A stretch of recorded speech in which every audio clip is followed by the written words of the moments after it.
Hello and welcome to another episode of Wheel of Horror, the podcast where two best friends spin a wheel every day in the month of October. It chooses the movie and they discuss it. Today we're talking about the 1982 film The Thing, which was directed by John Carpenter. I'm your co-host Alec. I'm Eric, and with us is another spooky guest here for the last Wheel of Horror spin. Welcome to the Wheel of Horror, Matt Banever.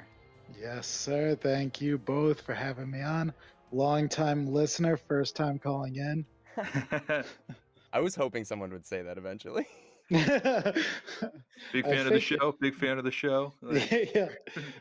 You're funny, Matt, because you're, I think, the first person I was like, we gotta get Matt on here. Like, he's so entertaining just to listen to and talk about anything. And I told you about it, and obviously the wheel chooses the order that we do this, and you're the last one. Dude, literally every single day of this month, I've been waiting. I've been so excited that last night I called Alec, like, dude, when are we podcasting? I was like waiting for the link, and you're like, it's Monday. We're doing this Tuesday. I was like, all right. I like canceled all my plans. I was like, guys, I got to talk about this movie. So yeah, then I just went and watched like Avatar: The Last Airbender.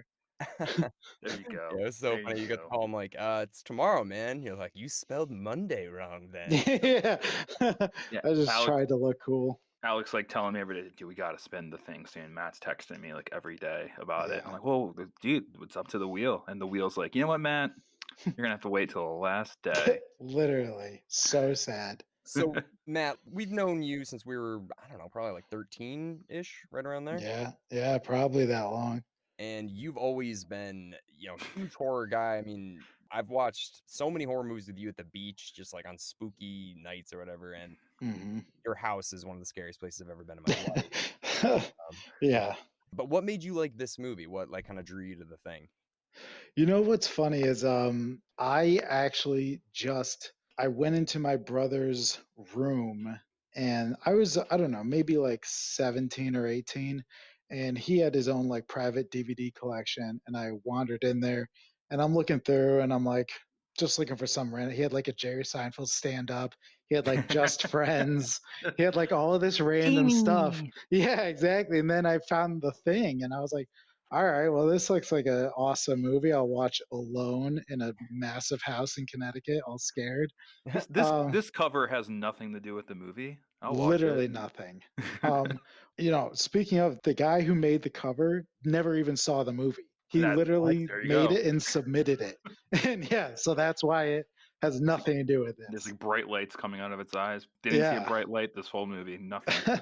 Exactly. So yeah, I just randomly watched it one day, and I was so blown away because I love horror and gore. I'm not into like the paranormal horror, but this movie really just like, I love the acting. I love the very intimate setting. I was listening to John Carpenter talk, and he said that the claustrophobia on this film, it was almost like an extra cast member. Like, it played such a pivotal role. And like, I remember watching that and just being so blown away, because it's not the same feeling of like, oh my God, I'm alone, Michael Myers might be around the corner. It's like, oh my God, I am like basically in like a submarine with something that I have no idea what it is. Yeah, couldn't agree more, Matt, because that whole set, that whole camp, you got Max, place where he drinks and plays chess. Yeah.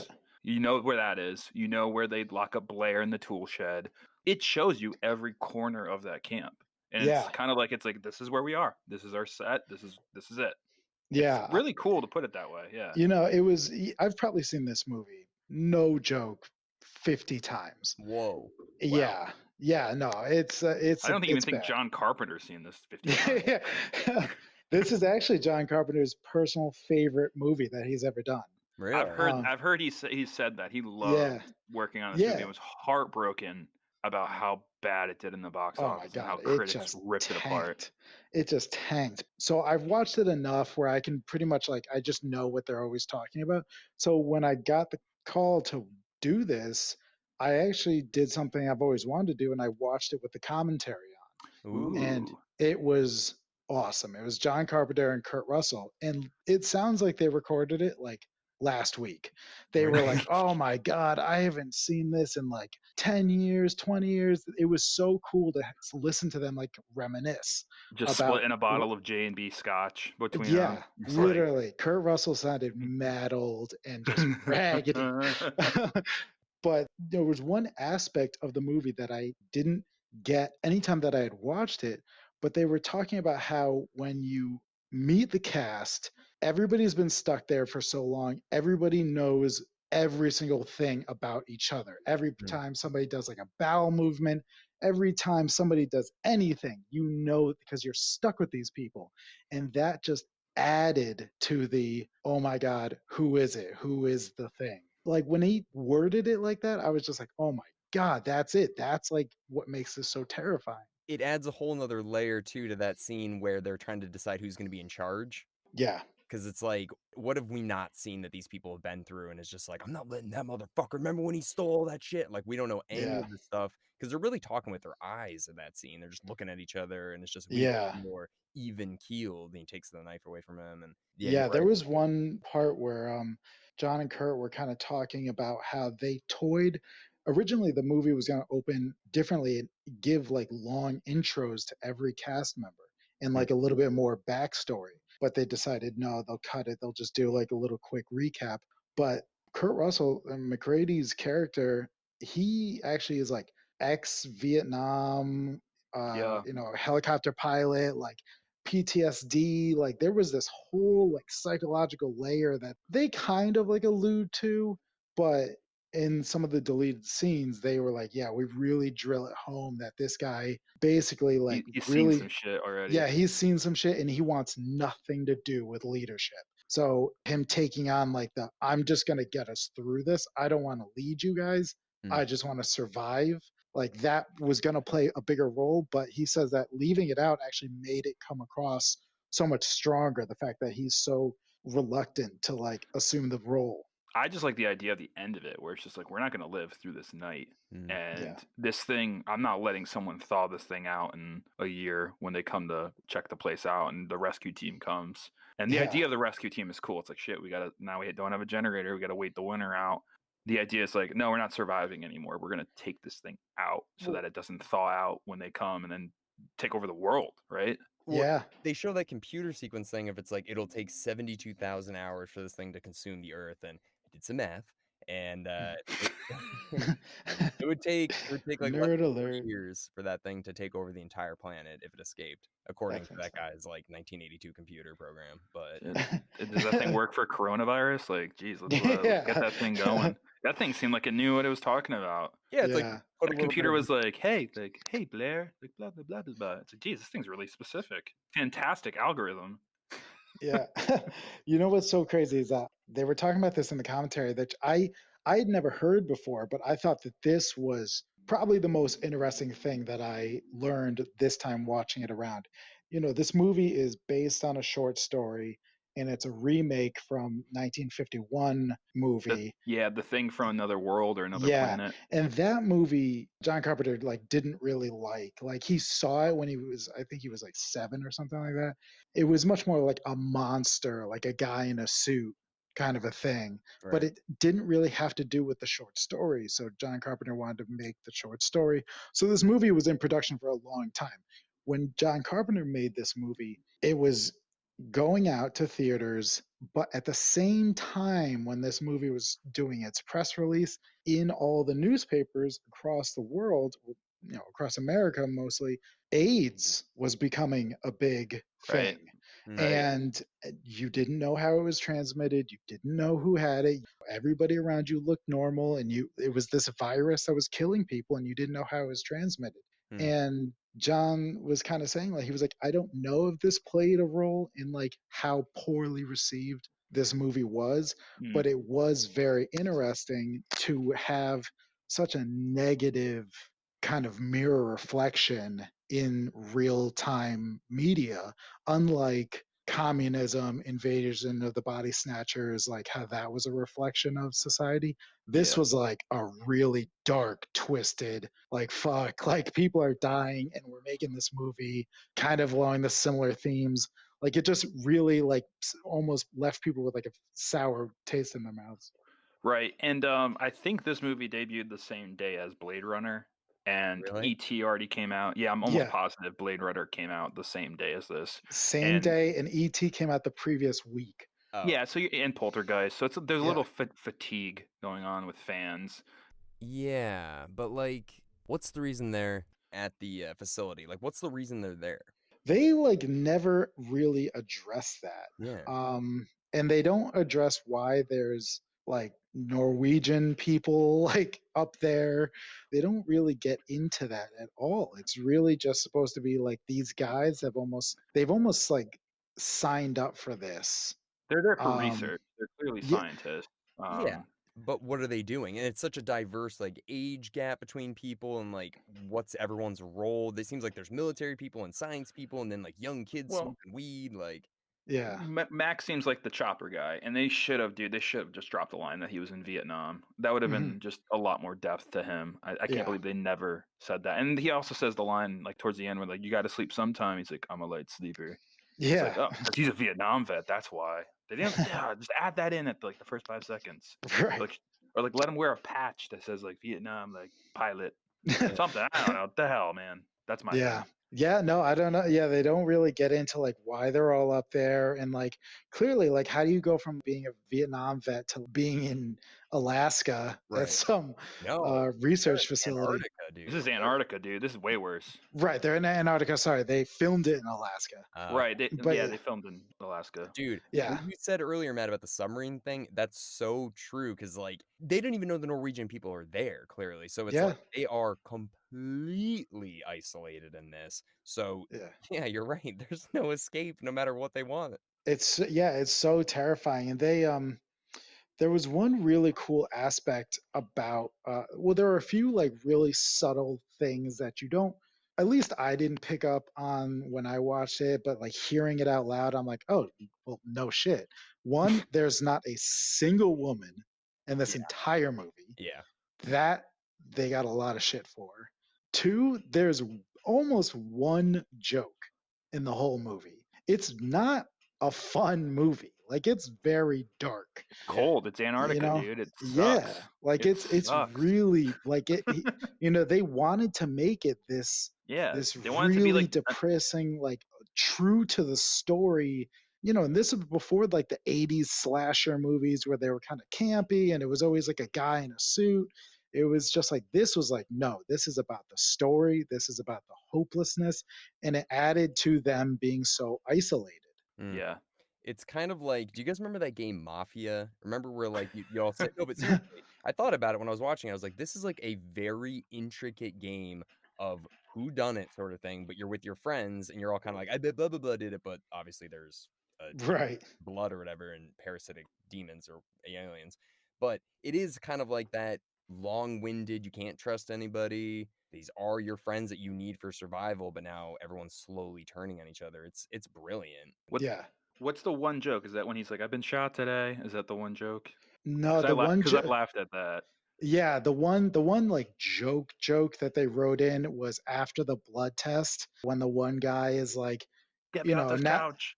yeah, like now that we've all like figured it out, I really would like to not rather spend my time tied to this fucking couch. That's my favorite line. I like Yeah. that, but I liked also when like the guy's like trying to get some sleep, and what's his name's playing "Superstitious" by Stevie Right. Wonder, which is like Yeah. the only other song in this entire movie, Yeah. and besides the theme, he's like, "Can you please keep it down? I've been Yeah. shot today. Like, thank Yeah. you." Yeah. That made me Yeah. laugh. Like, Yeah, that was good. Speaking of the music, this is the same guy who scored Good, bad, Hateful the ugly. Eight. yeah, And good, And bad, the ugly. the music from this movie, any unused music, Enrio actually reused it for Hateful Eight. Mm. This movie, the score got nominated for a Razzie for the worst music. What? Hateful Eight won an Oscar for the best music. Dude, I was thinking the whole time I was watching it, you see Kurt Russell with the big beard and he's going through the snow, the storm and everything like that. I'm like, I bet Mhm. Quentin Tarantino watched this was like, I want to put Kurt Russell back in this role again, sort of thing. Right. And then he got the same music. Yeah, it's the guy Dude. for Hateful Eight and for Good, the Bad, and the Ugly. He's done a ton of music throughout the years. That's so funny though that it was like it's considered shitty and now it's so good. Yeah, he literally reused it and won an Oscar. Like That just that's explains insane. movies like and how shitty they are in some ways today. Like some of I them. Yeah, like it made me really think about like how important a score is, Mm. how much like little elements like that can totally make or break a movie. Dude, and John Carpenter's the best example of that because he did the score for Halloween, and without the score, the movie was not scary. And then he went and Yeah. recorded it, added it in, then did the same thing for The Fog. And this is his follow-up movie to The Fog, and he didn't do the score for this. And Yeah. I kind of wonder if he should have. Eric, what do you think? Because you love John Carpenter movies.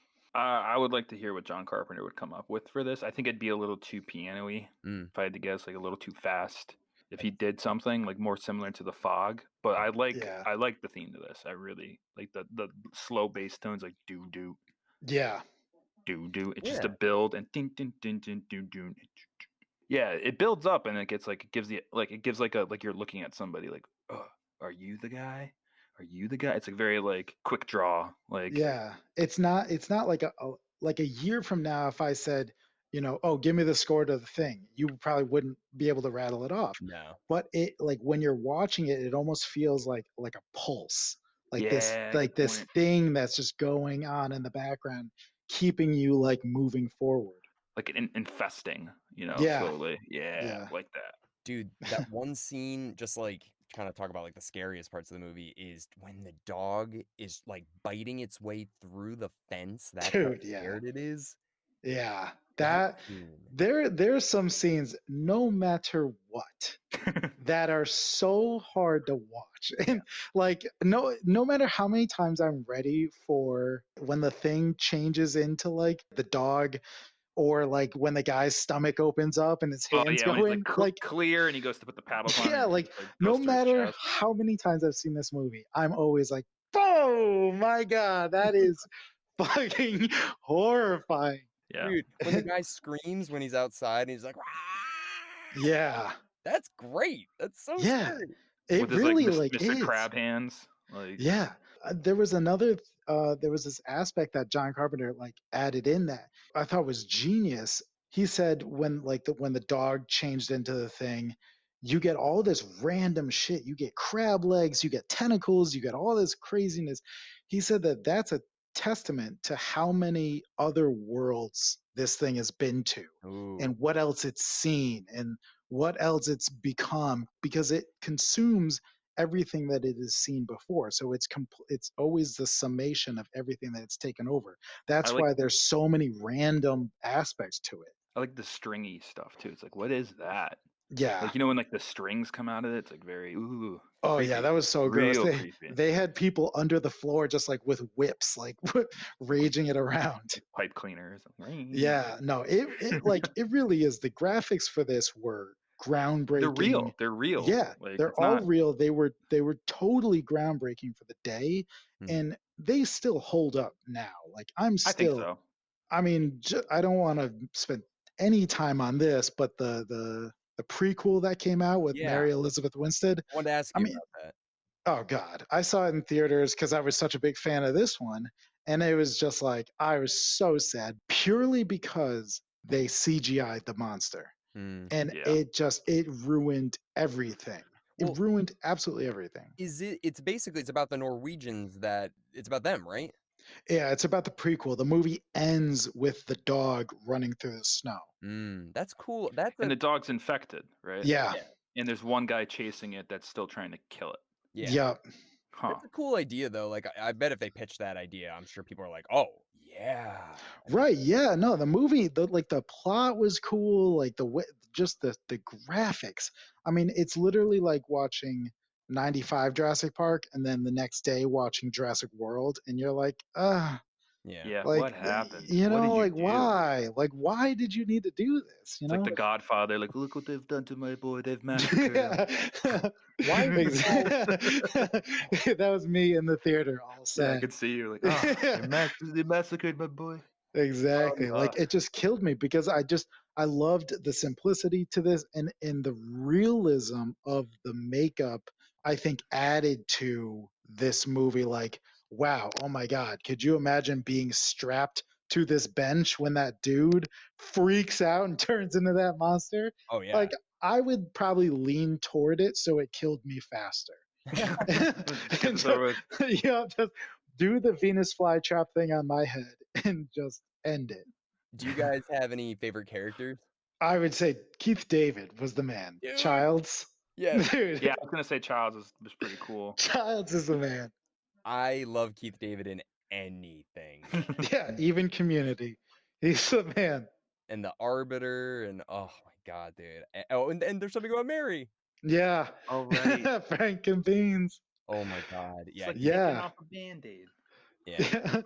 Yeah, no, I would say Keith David. And then one thing Kurt Russell kept talking about, he was like, I felt like my side character was that hat that he had to wear. That huge hat. And Yeah. I had, when I watched it the other 49 times, I had never cared about the hat that he wore. And then when he brought it up, I was like, that hat is fucking ridiculous. Why is it so big? How about Kurt Russell's beard? Yeah. I like Mac. I like Kurt Russell's character a lot. He just came off of Escape from New York. That's why he was Yeah. all scruffy. Oh, That beard is epic. Like, just Yeah. epic. I'm like, oh man, look at that beard. So It distracting. like I would be like, all right, honestly, like, you take the gun, you take the knife. Yeah. Like, hey, Damn, you were in Vietnam, I'd trust you, dude. Yeah. Yeah, like with that beard, I will. Yeah. Yeah, I feel safe. Everybody's such a hard drinker too in the movie. It's intense. It's even to the point when they tie that guy up and they put him in They give him a bottle of Smirnoff. Like, Yeah. here you go, man. They're like, listen, we know you just took an axe to everything that's gonna save us, but hey, man. Well, and they just shot him up with morphine. So you shot him up with morphine, and you give him a bottle of Smirnoff. Yeah. This guy is gonna be loaded. Yeah. Like- Oh, one other thing too that I thought about, like, this is so like kind of laughable, is when Kurt Russell loses the chess match and he pours the whiskey into the into the computer. I'm like, dude, Yeah. you're really that mad that you're like, I'm gonna break this forever? I love that Yeah. winter's starting too, and it looks like they're already plowing through their G&B supply. Their Yeah. G&B supply of scotch. It's like, Kurt, like, we only have like 8 bottles left. It's supposed to last us the winter, and it's 2 weeks until winter or something. Like, Yeah. slow it down, buddy. It's gonna be a Yeah. long one. I think one of my favorite, like, nonchalant scenes was when they go check on Blair and Kurt Russell, like, pulls open the little window and Blair's like sitting there with like the noose hanging next to him. Yeah, it's a And G. he's just like, yeah, man, I'm chilling. That was like the most like subtle. He's just like, yeah, I'm ready to come in now. They didn't even acknowledge it. They're like, hey man, Yeah. how you doing? And there's like a noose right next to him. That was so funny. And it was also like so low to the ground. Like, you'd have to hang yourself like sitting down to like do that. Well, Matt, Eric and I, we were talking about this earlier too, and we wanted to bring it up as we kind of get to the end here. So we did The Conjuring like a couple days ago, and Yeah. we were talking about the Warrens, and this was something that I was like thinking, I was like, does Matt, you like met them, or like your parents knew them or something? And I was like curious, what do you know about them? Yeah. So That's the family that owns the Annabelle doll, or is that? they were exorcists, and Ed and Lorraine Warren. And my parents were somewhat involved with them back in the early like 2000s, late 90s, kind of doing some of the ghost exorcism type stuff. And Ed and Lorraine Warren actually came over to our house like a couple Oh, times. Jeez, I've been there. I've been in that basement, dude. Yeah. Like, what are you? Tell me this You know shit what's before I come over. dude, you know what's even better is that Oh, Ed is man. literally like 5'5", like he looks like Don Vito. Like, he doesn't he does not look like Patrick Wilson at all. Oh my god. Yeah, so the casting was hilarious. But yeah, no, I met them a couple times. I was super young, but yeah, they were around. They were really weird people. Wow. You gotta be. You gotta be if you're doing what Yeah. they do. But I guess like these movies, they do take place like a long time ago. Like, I met them when they were like in their 80s. I think they're Right. both dead now. Yeah. Yeah. No, Interesting. they're like, yeah, I met them when they were much older and kind of out of the game. But my parents did some work with them. But yeah, Uncle Ed coming over. That's wild, dude. That's Yeah, wild. and we were like, very interested. We're like, wow, this is like a pretty local legend, and my parents, I guess, had met them too, and I was like, there's a lot of people that probably interacted with them. Yeah, this is our backyard, man. This is Connecticut, and they live right around the corner, pretty much. It's Yeah, crazy to think about. it really is. Alec, you mentioned in the other podcast that this movie has almost like a MCU type structure to it now, and yet you think like, yeah, and Lorraine Warren, like people just know them, like from Avon or wherever they were from. Yeah, it is so crazy. There's so many movies now, and I didn't realize the Amityville Horror was based off of them too, and I was like, Jesus, these guys they've been in the game a long time. Yeah, we watched. We used to have like videos of like the exorcisms and stuff. No way. And this is why I was never into supernatural, paranormal like kind of movies, because like it's legit to you. It's yeah, like I would watch like the real thing, and it was Dude. so scary. So I was like, all right, I'm gonna watch like an alien like rip Can I off. put on SpongeBob now, Mom? Like... Yeah, exactly. It was so scary. So yeah, you know what's funny is that my mom, like, I think you had like Zach on the other day, and he was mentioning how like his mom wouldn't let him watch like anything. And like my mom was like the same way. She was like, you can't watch Harry Potter, but like watch this real life exorcism. I'm like, all right. She's like, come on, go sit in between Ed Lorraine Warren. So like, much worse. That's like 30,000 times worse. I know. Yeah, it really was. They were like, no, it's like a documentary. Like, sit down, don't, push little Annabelle to the side, but like you can't watch Daniel Radcliffe with a wizard wand. That's so. I literally just cried a little bit. That made me laugh. You're the third person that said that. Like my parents were like, Zach and Hope too for Hocus Pocus. They're like, this is as far as we'll let you go. Me and Alec were the opposite. Our parents let us watch. Oh my God. I watched Terminator when I was like 4 or 5. Yeah, I was Terminator way too 2 young. was my first R-rated movie. Too young. That's insane. Yeah, no, I watched none of that. But mainly we couldn't because like I had so many younger siblings. So it was more like they were like, all right, you can't watch a movie because you don't know if like Nadia or Becca's going to walk in. So like then like they would go to bed and I'd be like, all right, we're putting on some crazy shit like I know, like Nadia, sit down, buckle up. Let's go. That's the thing, Eric. Like you and I, we've watched horror movies like way too young. Now it's like, I don't know if I should do that to my kids. I'm desensitized in a way. It takes a lot to like scare me in a movie. Wait till you watch Hereditary, if you ever do. That's going to be on the next wheel. Yeah. Dude, Hereditary is epic. Well, so scary. I guess to wrap us up, Matt, this is our last podcast here. Is there anything? Oh, last podcast in October here. Is there anything that you want to say about The Thing? Yeah, back to The Thing. Yeah, I would say, this is such a great, just a classic flick. I mean, it's so much fun.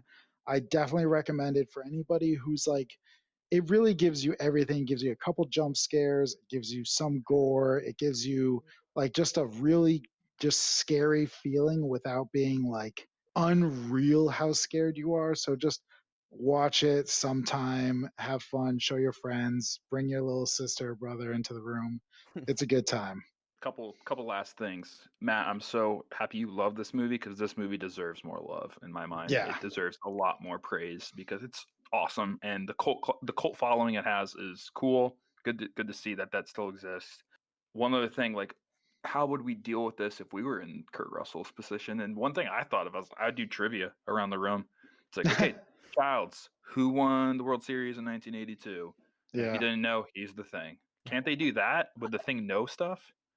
That's actually hilarious. Yeah, because like, would the Cardinals, by the way, St. Louis Cardinals in 1982. Oh my God.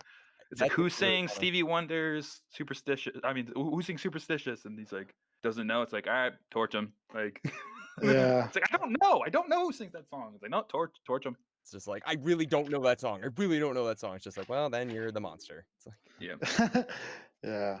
Anyways, all right. Well, this is it. This has been the final move.